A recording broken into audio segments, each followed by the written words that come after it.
विश्वामित्र सेना के राष्ट्रीय संयोजक राजकुमार चौबे के आह्वान पर बुधवार को अहिरौली कार्यालय से भव्य तिरंगा यात्रा का शुभारंभ किया गया। इस अवसर पर सुबह से ही स्थानीय नागरिक संगठन के कार्यकर्ता और युवा बड़ी संख्या में एकत्रित हुए। हर किसी के हाथ में तिरंगा लहराता हुआ दिख रहा था, मानो पूरा नगर एक तिरंगे के रंग में रंग गया हो। यात्रा की शुरुआत राष्ट्र ध्वज को सलामी देकर और राष्ट्र गायन के साथ हुई। इसके बाद यात्रा नगर के प्रमुख सड़कों से होते हुए विभिन्न मोहल्लों और चौक चौराहा पर पहुंची। पूरे मार्ग में भारत माता की जय, वंदे मातरम और जय हिंद के जोशीले नारे गूंजते रहे। घरों की छतों, दुकानों और गलियों से लोगों ने तिरंगा यात्रा का स्वागत किया। राष्ट्रीय संयोजक राजकुमार चौबे ने कहा कि तिरंगा केवल एक झंडा नहीं, यह हमारी अस्मिता, बलिदान और गौरव का प्रतीक है। यह हमें याद दिलाता है कि हमारी आज़ादी अनगिनत बलिदानों की देन है।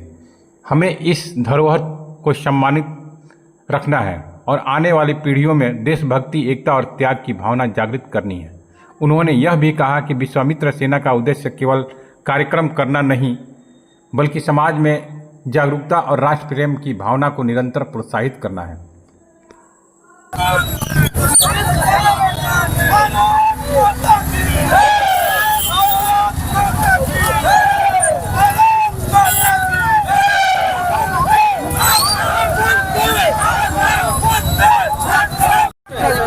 क्या संदेश देना चाह रहे हैं? हम लोग आज विश्वामित्र सेना के माध्यम से बक्सर में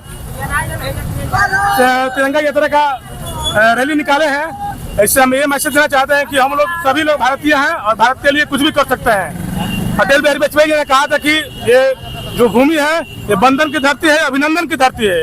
ये अर्पण की भूमि है और तर्पण की भूमि है। यहाँ के कंकर हमारे लिए शंकर है, यहाँ के नदी हमारे लिए गंगा है। हम जिएंगे तो इस भारत के लिए और मरेंगे तो इस भारत के लिए। और मरने के बाद गंगा जल में बहती हुई अस्थियों को कोई क्या लगेगा, सुनेगा, उससे यही आवाज आएगी, भारत माता की जय। विश्वामित्र सेना के माध्यम से हम लोग रैली निकाल रहे हैं।